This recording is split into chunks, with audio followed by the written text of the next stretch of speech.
Hi guys, I'm back. So I am back for part 2 of Brian Cormack's Cars tag, which I have been writing tons of notes on all week. 7 life purpose questions.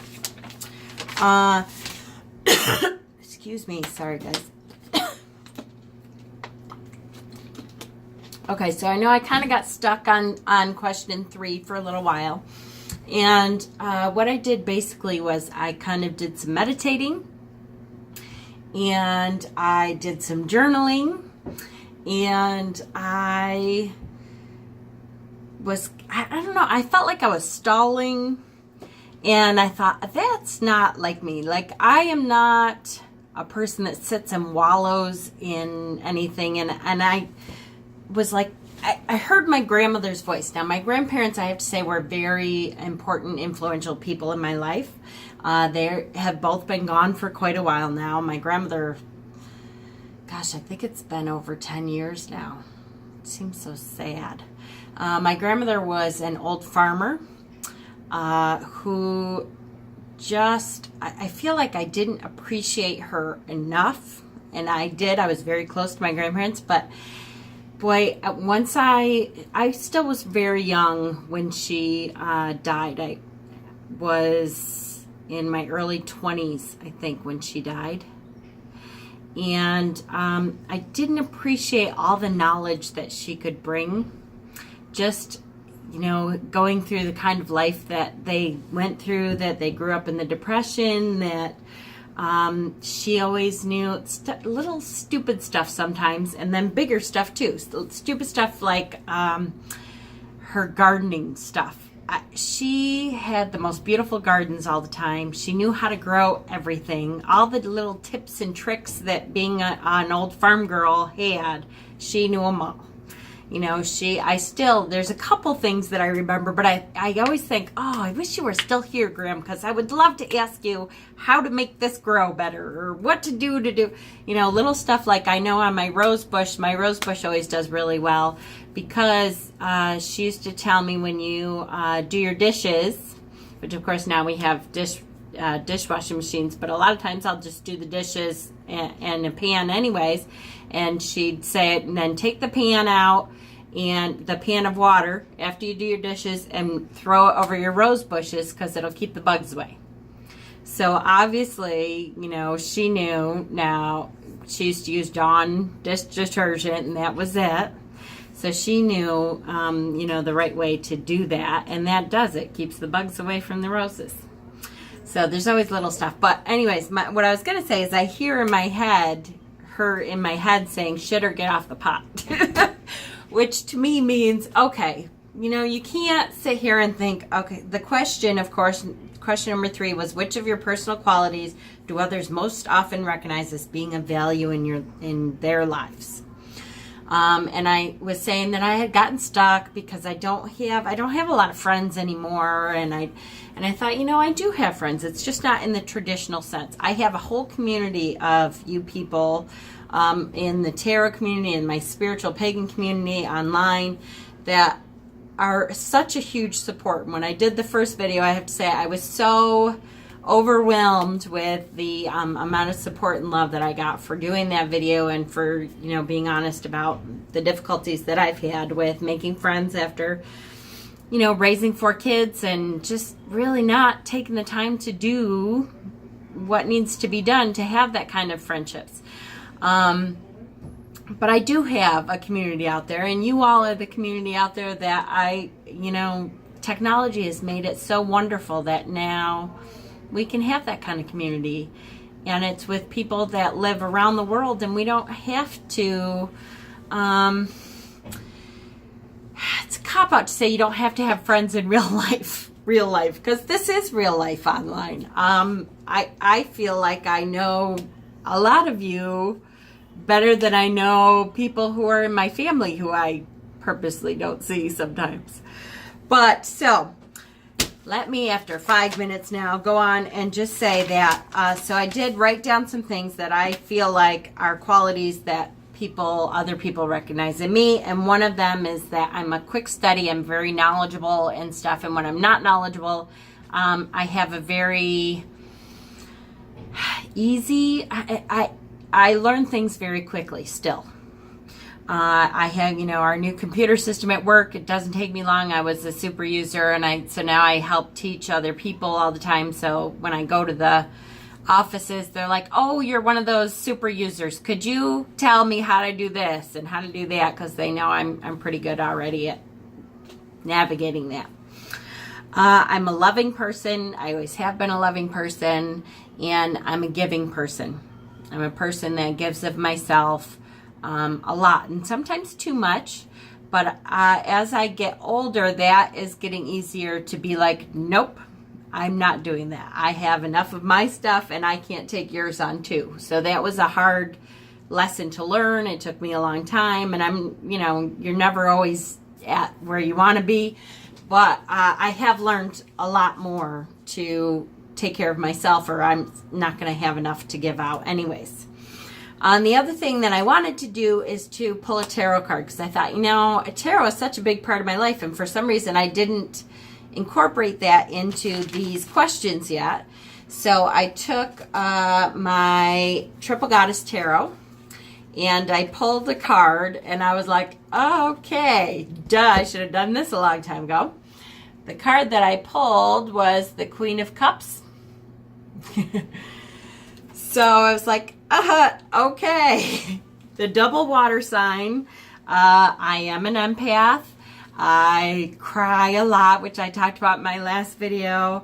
I'm full of spirit and emotion, and the decisions that I make all have to do with emotion, which is very true. I am not a logical thinking kind of person. I am a, how does it feel to me? I take it from the gut, and that's what I do. And that is, I think, something that other people recognize in me.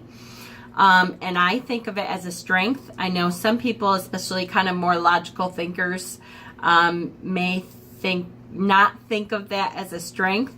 But to me, it is always, it's not something that's hard for me to turn around and change every single thing that I'm doing based on, something doesn't feel right to me. I'm changing everything I'm doing. I have moved around the country before because we just felt that's what we needed to do. It is very much a part of me that I am fully focused on that emotion, water, everything I do feel, and my entire being is based on my emotions. So that was quite the absolute, definite, yes, ta-da, why didn't you do that earlier card? So that was good.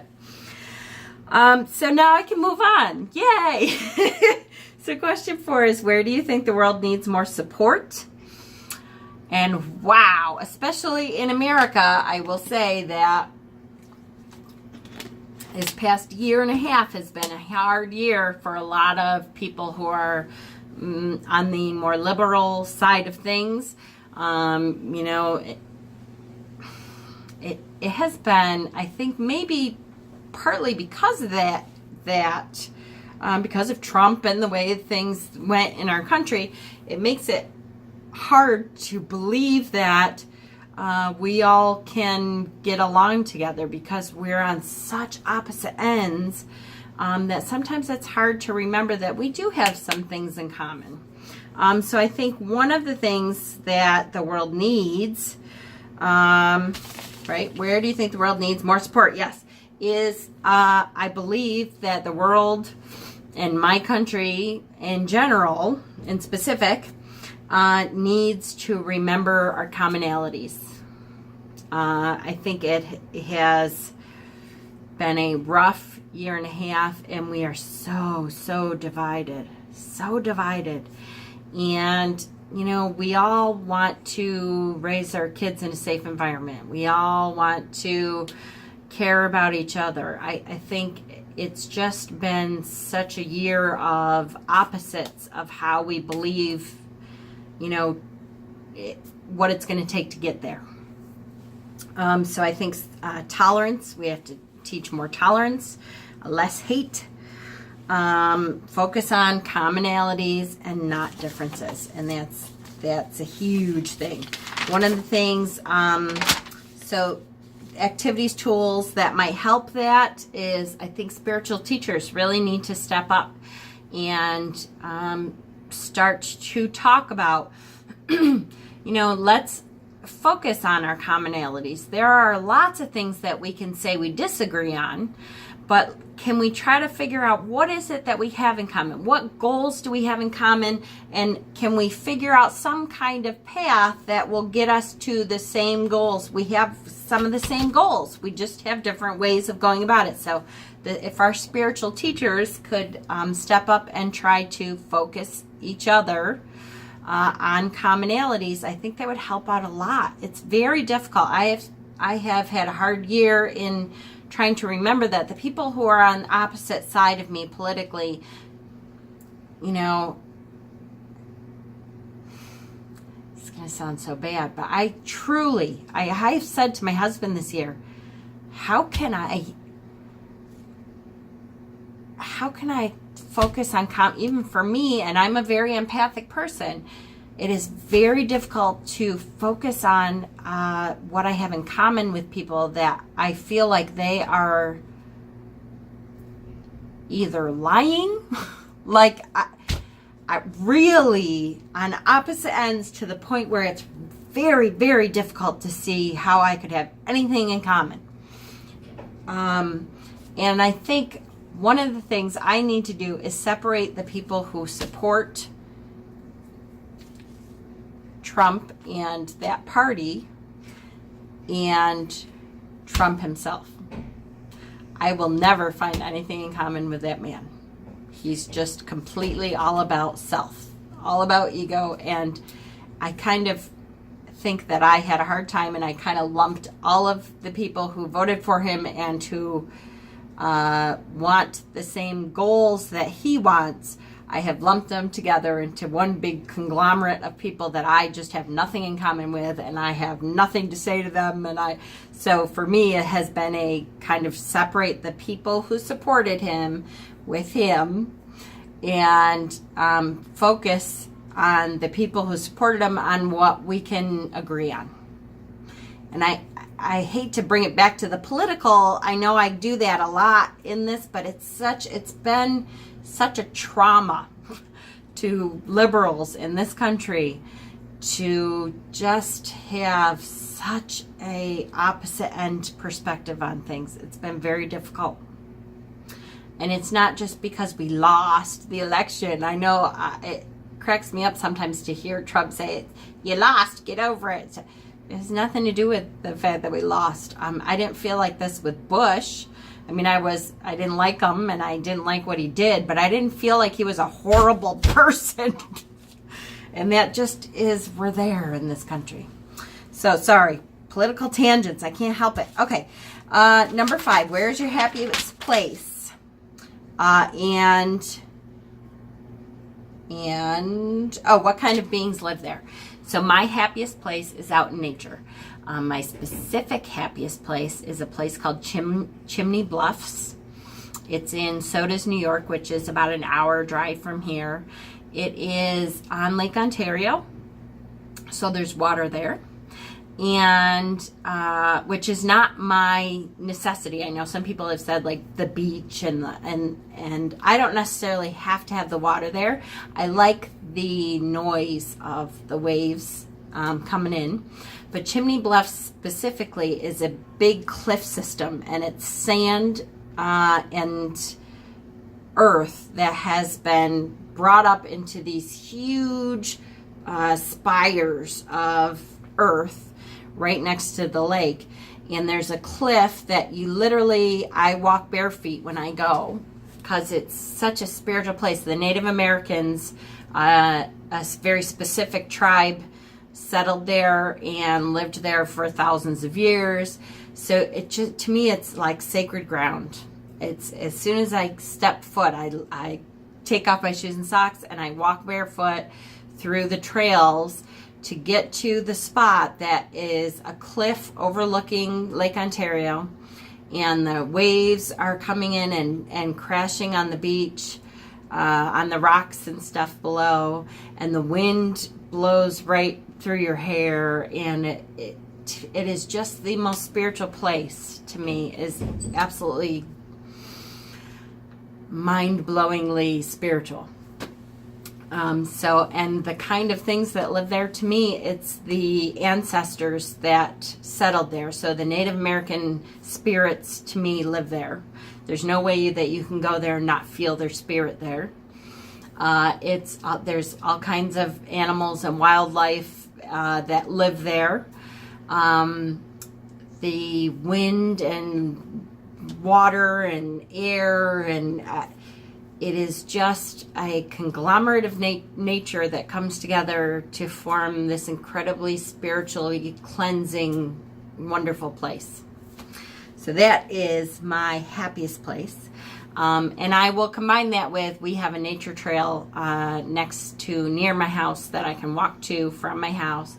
And I really do, it's kind of like a walking meditation for me to walk through. There's a forest, and there's a huge open field, and you walk through trees, and then you walk through meadow grass, and it's just it's another beautiful place. And so always, to me, nature is my happiest place to be out there.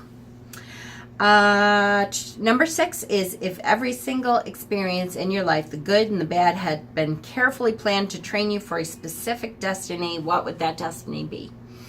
And I know I've talked about before, I do plan on someday opening up my own metaphysical shop where I can teach spirituality classes. I do Reiki healing, I do crystal healing, tarot, oracle, life coaching, lots of stuff. I just a way to be in the world and be able to be spiritual every day, for whatever that means for you. I would love to be able to teach other people that. And I do believe that every experience that I've been through, and I've been through a lot of good and I've been through a lot of bad, and I believe that has all taught me something to bring me to this point where I am almost ready to open up this shop and be able to teach other people to bring spirituality into their lives every day. So I'm excited about that. And if time, money, ability, confidence, prior commitments, and your own personal beliefs were no obstacle to you doing whatever you wanted to do, what would you start doing today? And that would be it. My husband actually is going to have a part of this shop. He is a very creative person. He's different than me. He's that logical thinker. But he has, very creative outlets that we just complement each other. So he's the painter, and I'm sure you've seen his paintings behind me when I do a lot of my videos. And his strengths are my weaknesses and vice versa. And so his strengths are the logistical part of what we're going to have in the shop. The financial stuff, that's all him. My strength is the spiritual part, but he is very spiritual in his own way too. And he is going to contribute to that very much. I would like to see it close to my other boys. I think. That's the only caveat. If nothing were an obstacle, that I would be able to have it in Virginia, where the other boys are, and be able to be close to them too, because they're such a huge part of my life. I can't imagine. I know, kids move away, but boy, I would have such a hard time not seeing them. It's hard enough for me now not to see them as much as I used to, but I can't imagine having grandkids and not being able to see them as much as I want to. I want to be a big part of my grandkids' lives. So it's either going to have to be in Virginia, or I'm going to have to force my children to come move back close. All right, so hopefully you stuck in there with me, and we're almost 20 minutes in, and but part 2 is done. Yay! Thank you, Brian Cormac Carr, for creating this wonderful tag, and thank you all for all of your support through this process of this tag, which has been just incredible. I just absolutely adored it. So thank you. Blessings.